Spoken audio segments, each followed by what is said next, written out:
What's up, everybody? Another podcast, the Rob Cruz podcast. I have a recurring guest. She was a guest before, but we're bringing her back. Things have changed. She's fully blown. She's blowing up. Lainie Hodges. She is a human development specialist. She is the founder of a company called Improv Alchemy, and I'm going to let her explain it because I don't want to mess it up, like what she does and all that stuff. But it's very, very interesting. It's very, very unique, and when I obviously, um, this is her second time on, but I'm gonna kind of allow her to reintroduce herself since it's been such a long time since I've had her on. Lainey, welcome to the podcast. Thank you, Rob, so much for having me on again. Always a pleasure to be able to share more about my work with your followers. Yes, I am the founder of Improv Alchemy. And what I do as a development specialist is I use improv games and exercises to create environments where people can connect, learn, grow, and develop as human beings. And I worked largely in athletics and also in education and other spaces too. Those two are my main focuses: athletics and education. Great, thanks for sharing that. So let's start off with like, what is improv? Because when you see, you see improv, and when you Google improv, you're gonna get comedy clubs. You're gonna get welcome to the improv Detroit. Welcome to the Improv Philadelphia. Welcome to the Improv Miami. You know what I'm saying? But and I get it because I know you and I know a little bit about your work. But tell us how improv takes place within the context of what you do. Absolutely. Yeah. So, when people hear the word improv or improvisation is the long form, or for some reason in the UK it's impro, Mm-hmm. they often think about shows like Whose Line Is It Anyways? With Wayne Brady, who is one of the greatest improvisers on the planet. Mm-hmm. Or for the younger crowd, they tend to think of like Wild and Out, that Nick Cannon hosts. Yep. Or they might think of maybe some television shows use improv, or they've been to an improv show somewhere in their hometown or something. And when we think of it through that lens, Mm-hmm. it's often considered like, oh, I have to be outgoing. I need to be funny. I need to Mm-hmm. make jokes. And Mm-hmm. that's actually just a form of Yes. improv. Yes. The roots of improvisation actually come from a woman named Viola Spolin, and she was working on the south side of Chicago way back when, like under the New Deal projects Yep. that the government instituted. And she developed these games and exercises as a way to help immigrant children on the south side of Chicago to, number one, learn English, Mm-hmm. and then also to build relationships with each other and assimilate to the United States. So at its roots, it's actually about social work. Hmm. And then her son is the one that developed Second City later on. So it became the theater and Hmm. performance space. But truly, its roots are in social work, which is why it's so applicable in so many different spaces, for anyone that's just looking to learn, grow, and develop and connect. That's funny because people often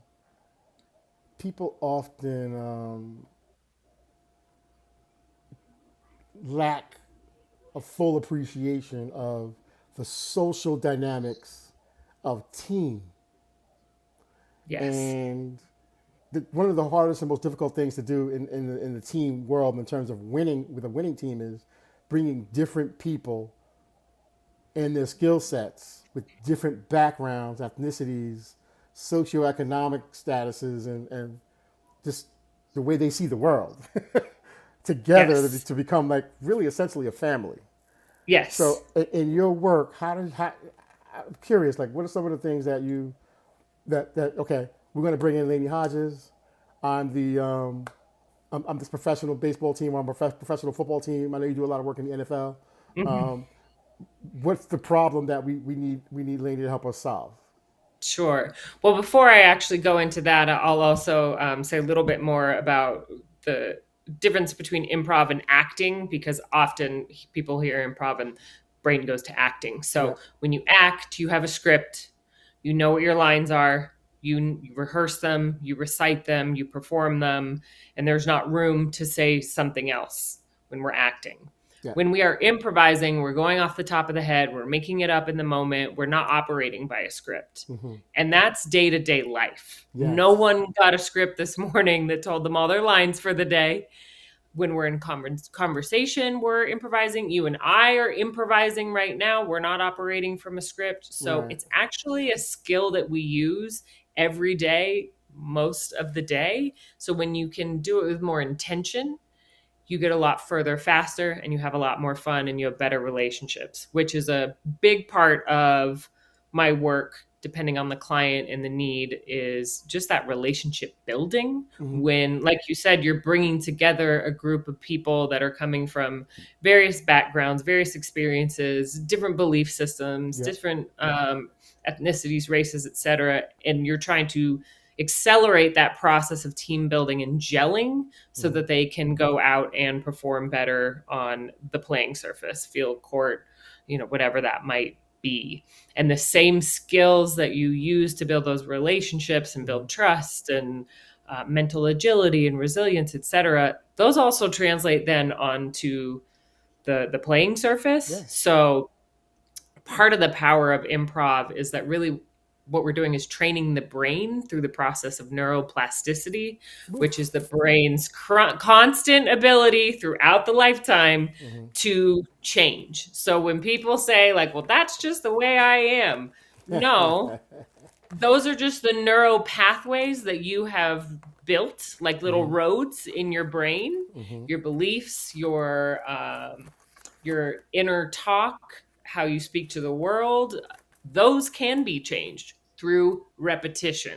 So neuroplasticity happens not through intensity of a situation, it's through repetition. So Mm-hmm. can we intentionally do some exercises that work on trust and mental agility? Absolutely. And as we do that through improv games and exercises, we build those neural pathways so that it also becomes more natural when you're in other situations as well. So it transfers out of the game into other areas of Oh yeah. people's lives. Yeah. And that's how I believe that's how sports can help people to grow as humans, because Yes. you learn how to be a part of something. First of all, it reveals a lot of things about you too. Having to be, you know, especially when you're developing leaders, I think it reveals different things about yourself, so you can learn about yourself, and in turn decide, okay, I can grow in this area, growth mindset, right? I can grow in this Yep. area, or I could choose to buck that system, or buck those feelings of, I know this is right, but I just want to be me, selfish, right? Mhm. And then usually those people don't fit into, okay, we're not trading this guy because he's an inept athlete. We're trading this guy because his personality and unwilling to be a good locker room person Yeah. doesn't fit into the culture of our organization.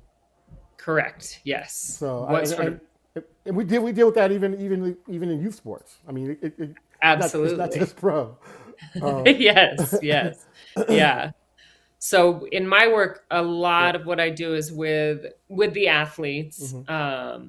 obviously trying to help them build those relationships, get to know each other rapidly, Mm-hmm. also to build that unspoken trust, Mm-hmm. because that's a major focus of improv exercises, that you trust that your scene partner or your ensemble is going to have your back, is going to help take care of you. And then teams have also seen how impactful the work is on that level with the athletes, and they were like, this could work great for our family weekend. Mm-hmm. So when they're bringing in like the players families to give them essentially like a weekend of their own professional development, Mm-hmm. and helping them understand this journey that they are now on, that's been applied there. And then also there's significant others programming that has grown, particularly in the NFL, because they're really invested in the whole unit of Yep. a player. It's Hmm. it's not just about the player. You need to support the whole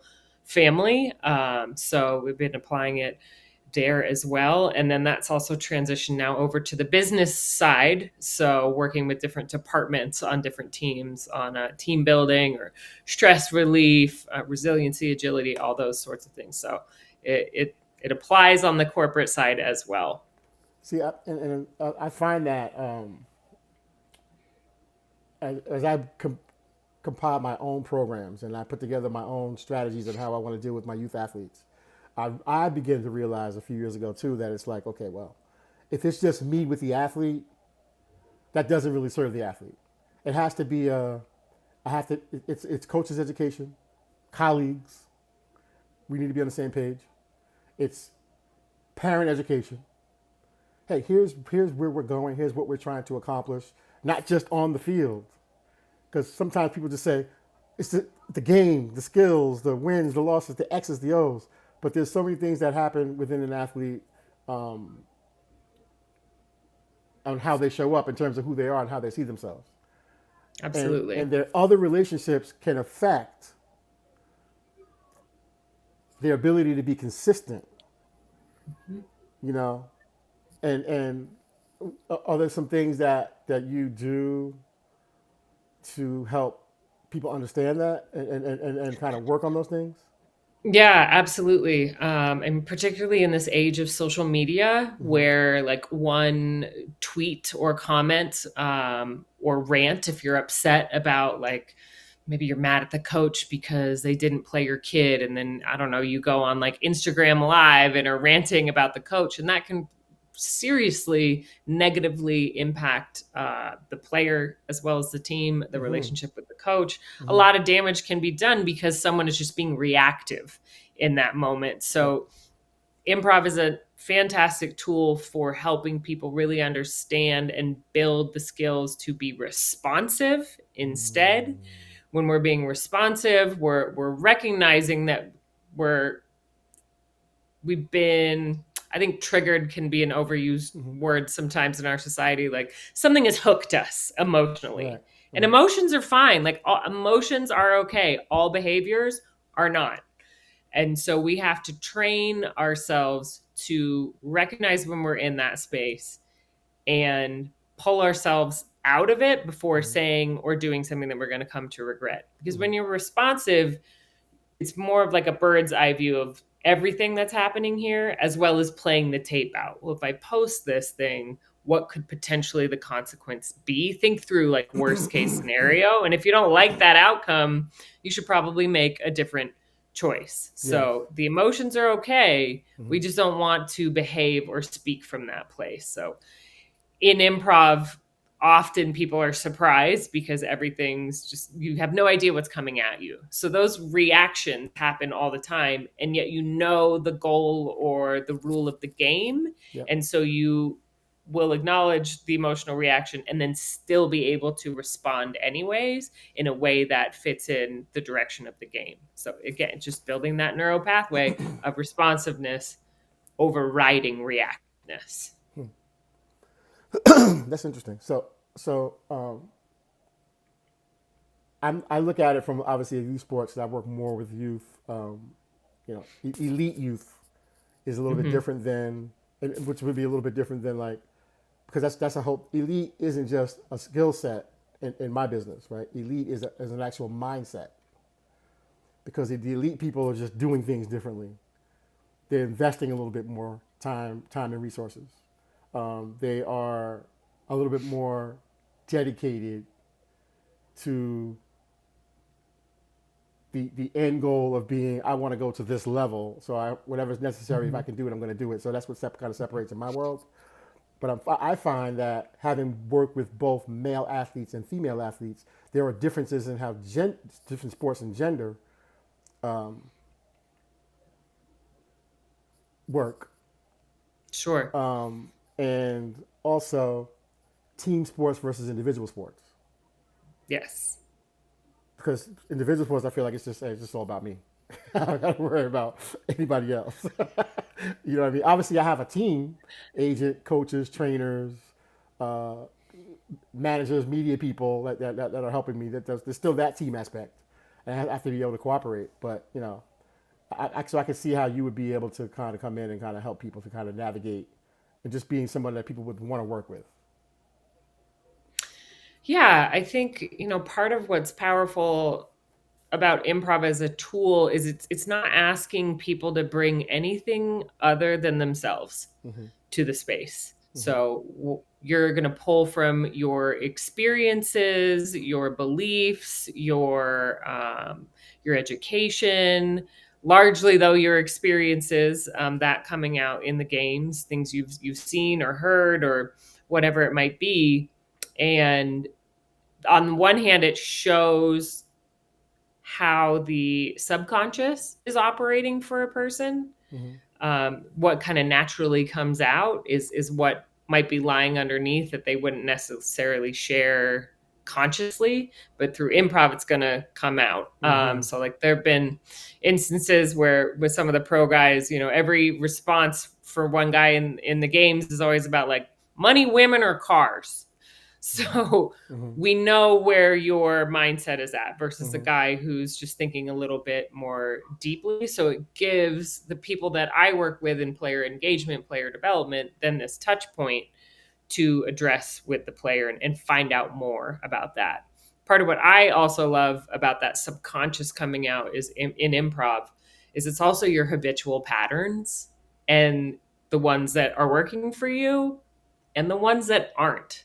So it's always been so valuable for me because I continue to train as a trainer. I still take improv classes and still Yep. perform. Mm-hmm. And I'll be like, gosh, there's that thing that I always do. And I don't love doing that. So let me actually be intentional about trying a different performance. Mm-hmm. And improv gives you the space to do that or to try on a different character or to try on different emotions. In my work with educators, I had them do a game that was involving each person had a specific emotion that they had to portray in the scene. Mm-hmm. And when we debriefed that activity, one of the guys said, like, I don't ever get to be sad.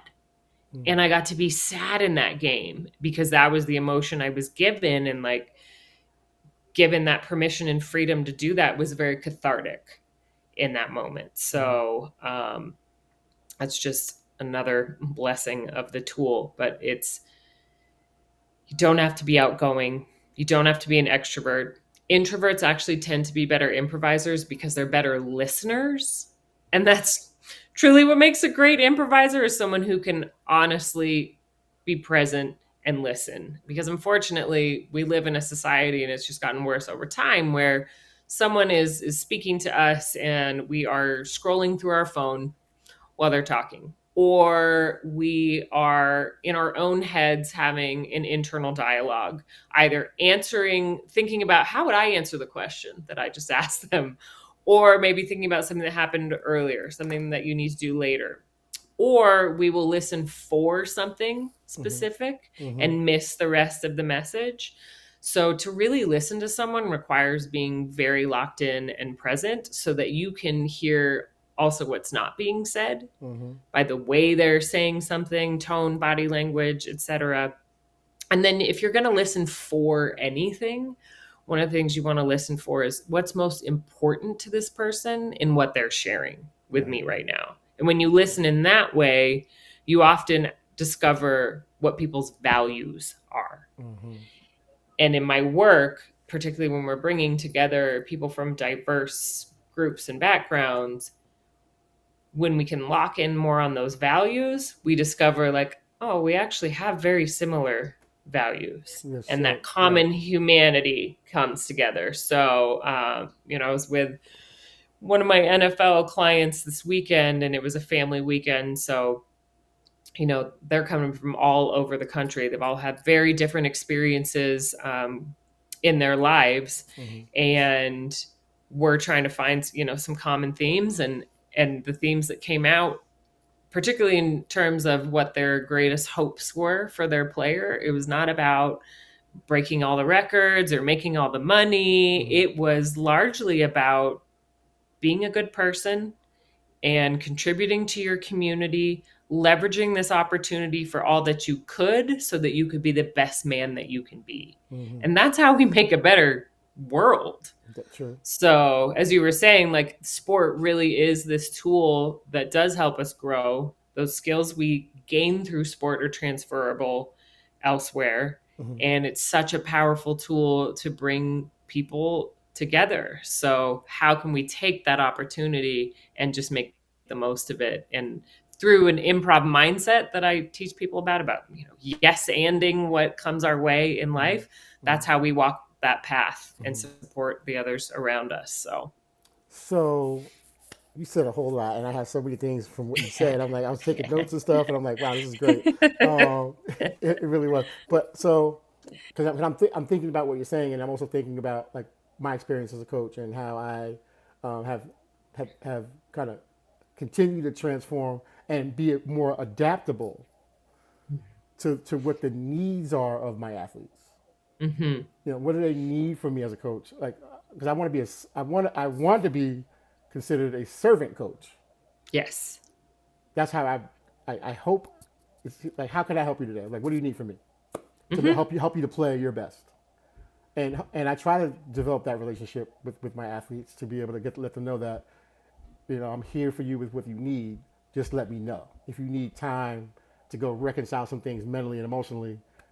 Take that time. Go take a 10-minute walk and come back. Like, Yep. and make the space that we're all working together in a space where we can all be ourselves. One, and no one's judging anyone Yeah. for being who they are. Yep. And as you were talking, I was thinking about how I've even transformed my own environment in terms of how I coach now, where I want to help players to become more self-aware, and I believe that in your work, like with improv, it reveals it. Hopefully, it pushes people to be more aware of themselves and Yep. be more introspective, hmm and ask themselves the right questions. hmm And as I say that, and I know you also work with educational institutions and things like that, also, um, and I could definitely see how teachers can benefit from them, staff, faculties, in schools and education can so benefit from it. But I want to Yep. go into the second word. I don't know if you want to mean by the second word, because the first word was improv. Then Second word, alchemy. the second word was alchemy. Is alchemy. Yes. So I Yes. wanted to, and I know what alchemy is because Yeah. that's just me. But I know for a fact that most people probably have uh, a different definition of alchemy than what I know you're saying in that word alchemy when you Yep. use the word alchemy. Yes. Mm-hmm. Yeah, that was a very intentional choice on my Mm-hmm. part when I actually started this business 11 years ago. I couldn't think of a name. And so, or one that wasn't taken. Everything that I Yep. looked up was already taken. Mm-hmm. So I can't even remember like when it finally came to me, probably at least a year and a half, if not 2 years Mm-hmm. in, where that idea of something that's alchemial is something that's transformative, Mm-hmm. and improv as a tool transforms not only the individual, also the group. Hmm. So as the group goes, we go. And it also teaches us, yes, to be introspective about ourselves and our own behaviors. And we also learn our impact on others around us and that team dynamic and supporting others and communicating and building relationships and collaborating, etc. So it hits people in multiple ways. Mm-hmm. And then as you are transformed and the group is transformed through the work, then you go out into the rest of your world and you're dealing with the people in your life, your parents, your relationships, your teachers, your coaches. Like it all impacts on all levels. And people have told me before, like the idea of yes anding other people rather than saying like no or yes but. I mean, Mm-hmm. that's yes, but is just conflict and It is. negating and going Mm-hmm. in circles. And when Mm-hmm. we can acknowledge that we're doing that and do something different and say yes and being willing to really hear another person out, that's transformative It for our is. relationships. Mm-hmm. So it's really at the end of the day, what I'm doing is helping people develop a mindset and an approach to life that Yeah. is following the idea of listening, accepting offers, and building with offers. And that's what's happening when you watch Whose Line Is It Anyways? And it looks like it's scripted because, like, how could they be this good? It's Right. because they're listening, accepting offers, and building with those offers rather than being like, I don't like how you just started that scene. Do it over. Let's go back to the beginning. No. Oh, I'm the dad in this scene. I thought I was coming in as the cousin. Okay, yes. And son, you need to go to practice. So really learning to work with whatever you have been given, even if you don't like it, it's still what you have to work with. So you might as well figure out a way to do it, because our resistance to anything does not change it, just reinforces it. So it just applies in so many different spaces, and obviously helps the team to connect as That's well. good. That's good. I believe, just from someone who watches the transition of player parent dynamic coming up in youth, elite level, AAU type of, you know, top level, high level competitive, travel situations. When they make that transition into the next level, which would be usually the collegiate level, or even if they're that good, and if it's a baseball player, maybe you can draft it out of high school and you go in the pro, right? Sure. What I'm finding is that the culture of the previous level is feeding the culture of the next level. So basically, like, college becomes travel ball, the NBA becomes AAU, college becomes AAU. The styles of play, the way they play defense, becomes AAU because you have to. It's really difficult nowadays to, like, take an athlete and say, okay, we're going to indoctrinate you into our system, which is, and pro is such a different world. It's such a different world. But so now it really becomes more about what the value systems in the recruiting process. Mm, Because if you don't, absolutely. if the people who are recruiting, or the people who are in charge of player acquisition don't get to know these people in a way that lets you know who you're really getting Yep. outside of their talent, one person can destroy your entire team.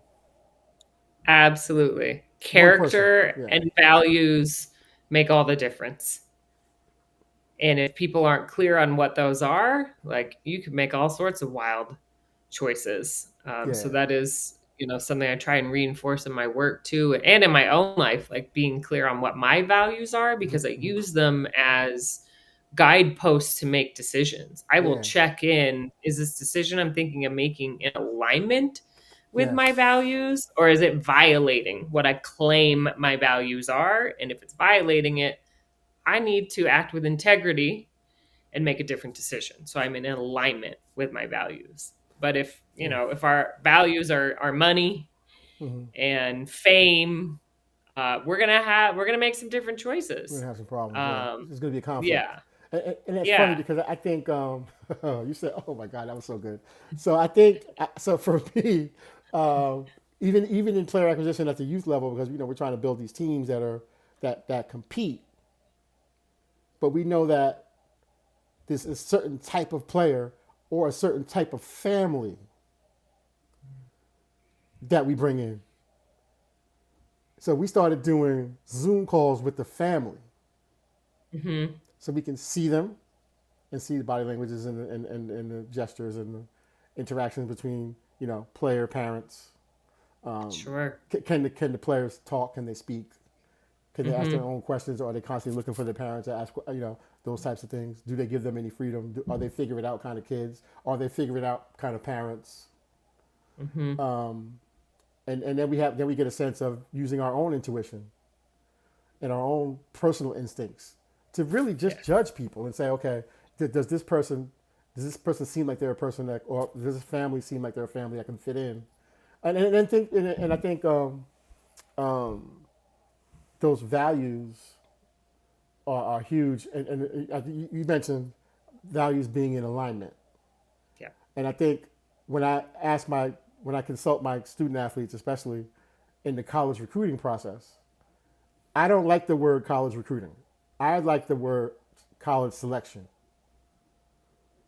because recruiting seems like somebody please pick me. Yeah. But if it's college selection, it empowers the athlete and the family. We're making a selection. Yes. We know we want to go to this type of program. So if you only go on visits to teams and schools that are winners, that tells me a lot about you. If you only go to schools and visits on teams that are not winning, that also tells me a lot about you. Mm-hmm. You get what I'm saying? So it's like Yeah. you can kind of read between the lines and kind of see, or you're just all over the place. You have FOMO. You just want to be everywhere. Right. You have no sense of like, who are you? What do you want to be? Yeah. Yeah. And a lot, and you can learn a lot from people who win because it's the same people that win every year.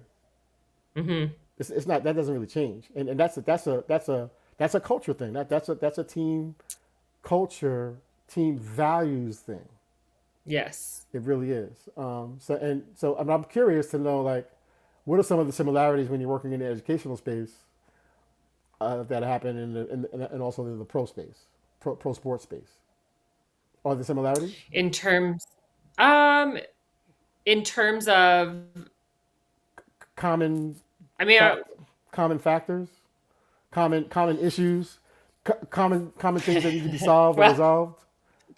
yeah. I mean, I'll always remember when I was working in the academic advising space out Mm-hmm. at Lincoln and Coney Island, Brooklyn, Mm-hmm. with the student athletes, and the Giants came in and did a program with the kids, and the player development director at the time, I just remember him walking through the hallway with me, and he was like, well, we have the same job. You're Mm-hmm. just working with high school kids, and I've just got them. Mine are just older and bigger, but essentially, they're dealing with the same Yeah. issues, and then teachers are trying to support these kids Mm-hmm. with the same issues. And for my career, I have largely, probably like 99% of the work with the schools that I've done has been with like Title I schools, high Mm-hmm. free and reduced lunch. So with students that as well are often lacking personal development, not their fault. It's just that's what happens when you're in poverty. Mm-hmm. You just don't have the same access to ways to learn and grow as other kids. Like, I went to summer camp every summer Mm-hmm. and had a ton of personal development through my experiences there. But my classmates, back in our day, at least, we were out in the streets and not just sitting in the house all day. Yeah. But Mm-hmm. some of the kids these days, you'll come back from summer break and be like, what did you do? They're like, nothing. Or maybe they had to watch their other siblings. So they're not coming in with the same developmental opportunities as people from more affluent places. And how Mm-hmm. that also relates to athletes. And this is why I work so heavily in these two spaces, is because they're both situations where there's a lack of development. So in our society, like if you have the athletic skills, we will really encourage and celebrate that and often excuse behavior because you have athletic talent, and we don't want to derail that. Mm-hmm.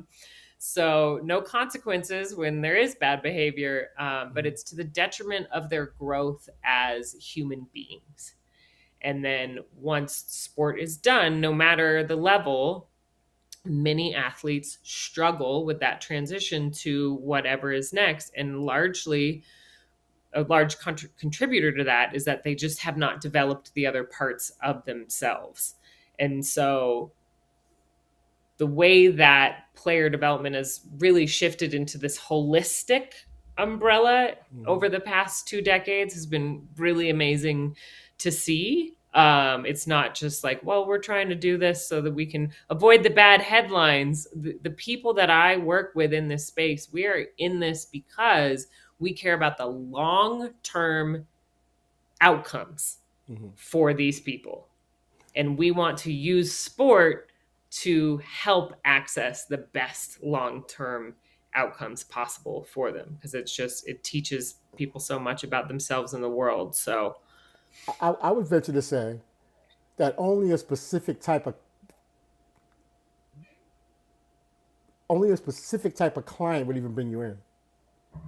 yeah, Like absolutely. There are teams that, they won't even, you know what I mean? Like, because when you yeah, look at what you, like, when you say, and I use this term a lot too, human development, you got to have a certain type of mindset to begin with at the top of your decision making chain to even mhm, say, we're going to spend some cash and invest in the human qualities of our total athlete.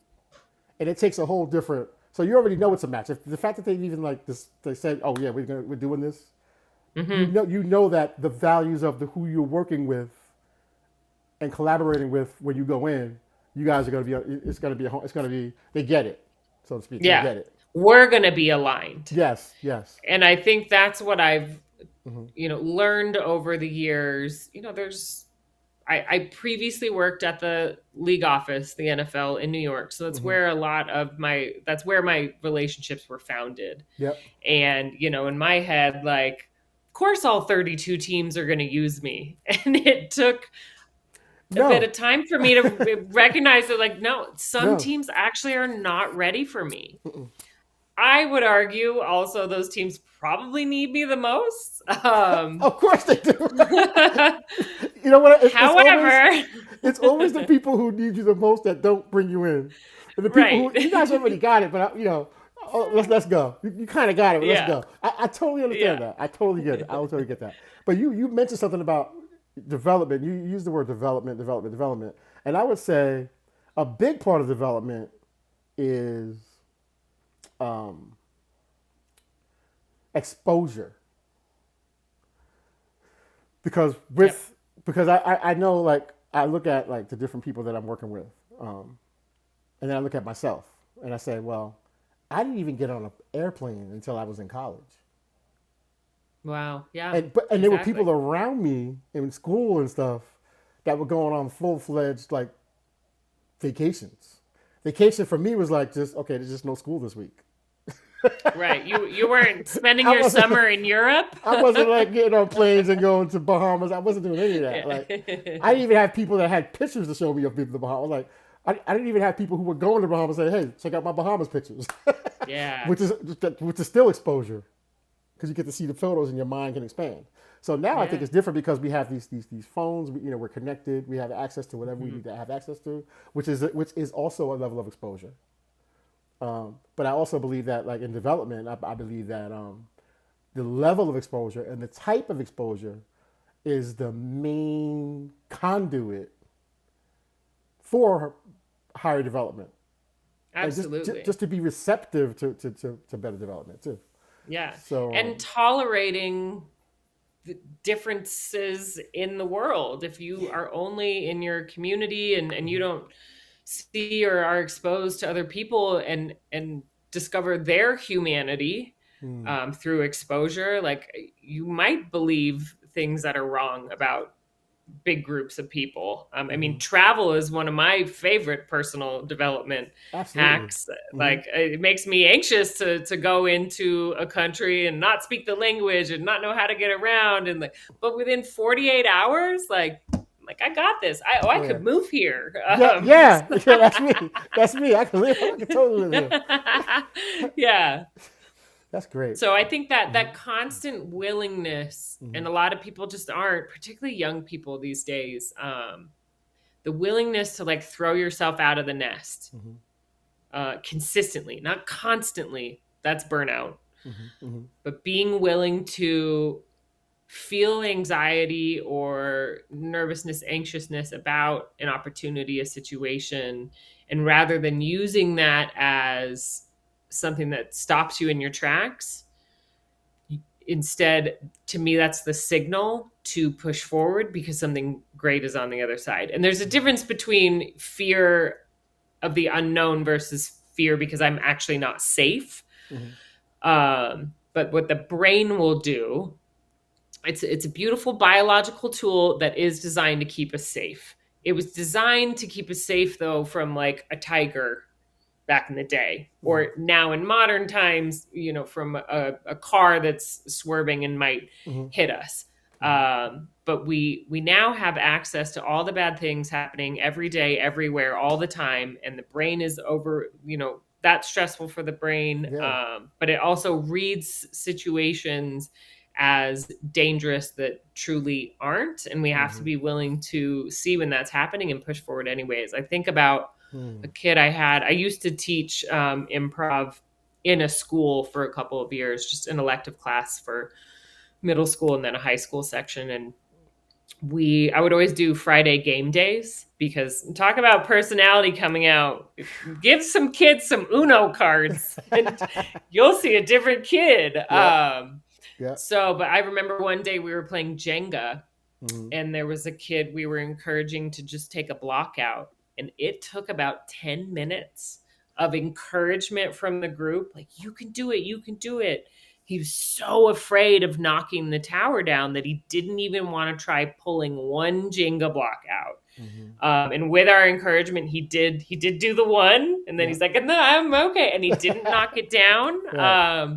Right. Just like such a small stakes thing like that, a kid was really needed a lot of support to do. Like, what else in this world or opportunities are you denying yourself out of fear? And I personally believe opportunities are not in front of us unless we're ready for them. It wouldn't be there if it wasn't ready for it. Ooh, that is So good. That give is. it a shot, see what happens. You'll figure it out along the way. We're all just winging it out here, by the way. No one knows what they're doing. We're all figuring out as we You go know what? along. I wish people would look at it as, or be courageous enough to even wing it, Yeah. because even so many players need to know what's going to happen, even on the field. Yes. And sports is the ultimate. The reason why people tune into sports is because you don't know what's going to happen. Mm-hmm. I'm tuning in to find out what's going to happen. Right. And anything can Right, happen. anything can happen. So it's like the people who like, and I always tell my kids, I said, look, it's a first and third. This is a softball, baseball thing. It's a first and third Yeah, yeah. situation, right? First and third. Like, I don't know if the runner's stealing. I don't know if the hitter's going Mm-hmm. to hit the ball that's pitched. I don't know if the runner's going to have a bad jump or a great jump. I don't know if the catcher's going to have a really good throw down to second base, or if he's even going to throw it down to second base. We don't know, Mm-hmm. but we have to play it out and be able to be willing to possibly botch this thing up. And, Yep. and it's okay if we botch it up Yes. because we tried. Yep. And give them, Yes. and when we can empower the athletes to be more like, I need you to go for it. I'm upset that you didn't go for it. I wish you would have went for it and failed. I wish you would have Right. failed more courageously. That's what I wish you would have done. Yes. And Absolutely. and, and that's Absolutely. that's the kind of atmosphere that I like to try to coach in.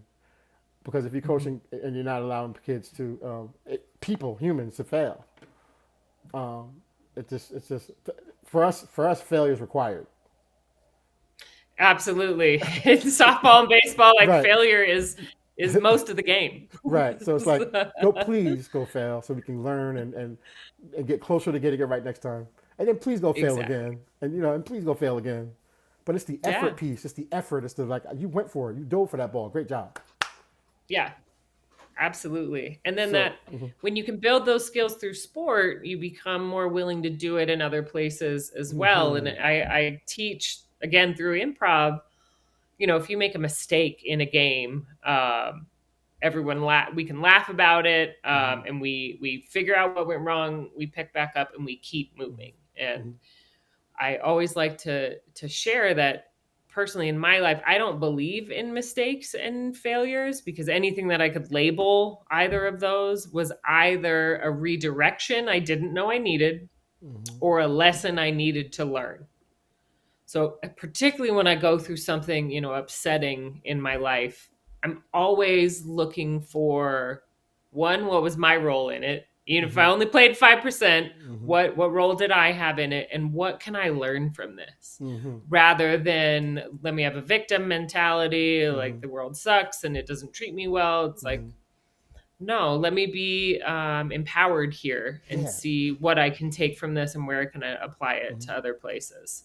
I don't know if you watched the fight last night, Cannoli The Crawford fight. Canelo, I did not. I totally forgot that it was Yo, on. So, what a fight! wow, You got to really? watch the replay because Okay, I will. because it was like Crawford was like um, was more skilled boxing wise. Like you could tell he was more skilled, and the other guy, what's his name again? Canelo Canelo. and Crawford? Yeah. Canelo was like, I'm just going for the big punch because if I Mm. connect this big punch, I'm gonna knock him out. Mm-hmm. I'm going for the big punch. It's gonna be long and slow. But Crawford was so skilled and just and he was just so and he was able to win a round, bank that round, win another round, bank that round, until his lead got so big it put so much more pressure Mm. on the boxer going for the big punch. Yet Mm-hmm. he had the combinations of getting three body shots. He wasn't trying to go for the knockout, but he was getting the points. So he was Yeah, the winning it. consistency. Right. And then he had certain rounds where he would be a little less aggressive. And then he had certain rounds where he came out and was aggressive. And you didn't know which one you were going to get in any part of the round. Mm-hmm. And then you could, I mean, it was just such a great lesson Right. if you watched it a certain way, you know, Yeah. because you know, I'm jacking this guy's name up. He had $150 million bag, and Crawford only had a $10 Mm. million bag. He was clearly the guy The that everybody favorite, you know yeah. everybody was cheering for him. He had a band come out with him. I mean, he was just like I was like, this guy, who is this guy? Right? And then Crawford's just calm. He's just relaxed. Not a lot of like rah rah rah. Just okay, nice band, Mm-hmm. you know. And Mm-hmm. he came out and he just like it was amazing. The humility, I'll definitely you check it know, out it was good. It was really good. because I do All the enjoy I boxing. love Yeah. boxing. I love boxing. I love it. But yeah, so I want to end because I know you've been traveling, and I'm so grateful that you were able to carve out some time to even do this. And I don't want to take up too much of your time, but I do want you to end it how you want to end it, and then I'd like you to let everyone know in the listening audience how they can reach you, connect with you, bring you Sure. in to either I know you're I think you're available for come in for speaking engagements and things like that. Yeah. So I want you to just kind of let my audience know like what you know. And Absolutely. but please please give us some wisdom. Start us off with some of your Sure. wisdom, and then like social medias Uh, and all that stuff. How do they get in touch with you? Thank you. yeah, absolutely. I think in my world,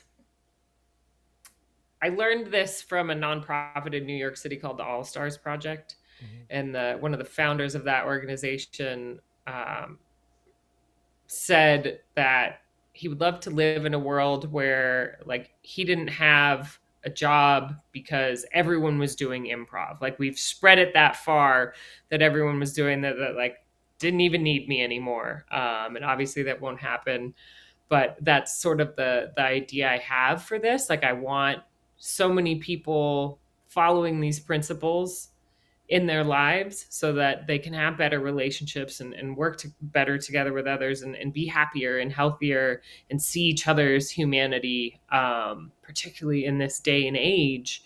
Mm-hmm. That's sort of like the vision for where I would like this thing to go.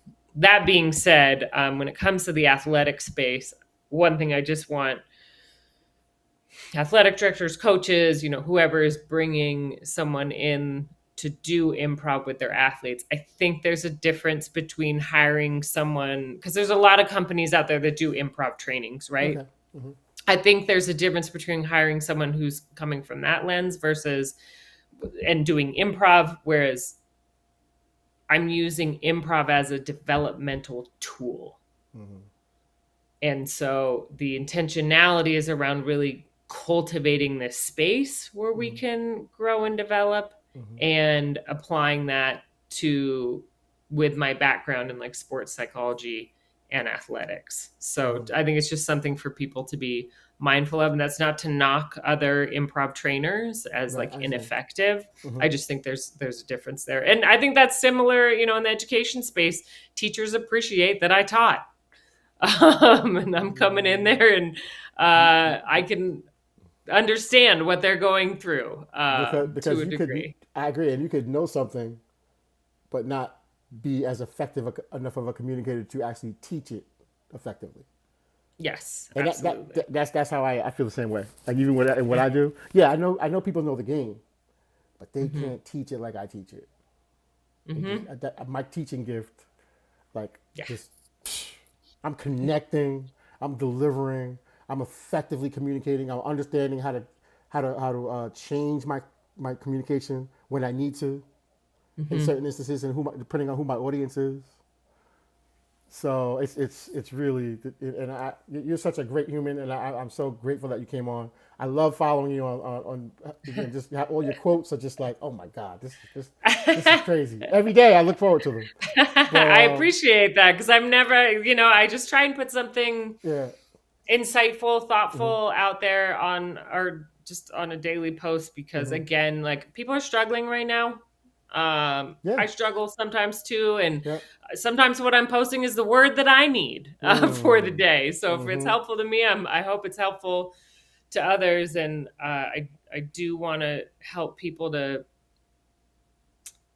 think and believe in ways of like what else is possible hmm, right now because I do truly believe a different and a better world is possible. yes, It's going to take us seeing each other's common humanity, hmm, whether that's through playing improv together, playing on a team together, hmm, traveling, hmm, whatever it is that just helps us broaden our horizons and learn more about the world and each other. Like that's how we're going to build a better society and world for everyone that's here, yeah, not just for some. So yeah, I guess as a takeaway, like I would love for people to just keep that in mind, like listening in a way where I'm listening for what's most important to you, hmm, what are your values, and let me try and learn more about our common humanity. hmm, So if people want those little doses of inspiration, they hmm, can follow me. It's at Improv Alchemy across all platforms. I am, not all platforms, take that back. I'm on LinkedIn, I'm on Facebook, I am on Instagram. I don't have like a Snap or a Twitter, and Threads. I do have a Threads. okay. So if people want a little bit of inspiration there, they can follow at Improv Alchemy. All right. Thank you so much for being a guest on the podcast again. And I'm looking forward to. I will be following you and stalking you. Don't worry about that. You can count on that. And then I'm extremely proud of all things that you've done, and it's people like you that are working behind the scenes in a way, which you don't always get to hear from people like you that are. Yeah. But then you might watch a team on TV, say that team's killing it. What, something special going on there. Well, you don't Yes. even know what they're doing, in their Yep. downtime and off time to make that to be so special on the field. So Absolutely. that's awesome. So Yeah. again, thanks a lot, and we'll talk soon. All right. Thank you. I appreciate it. Yes.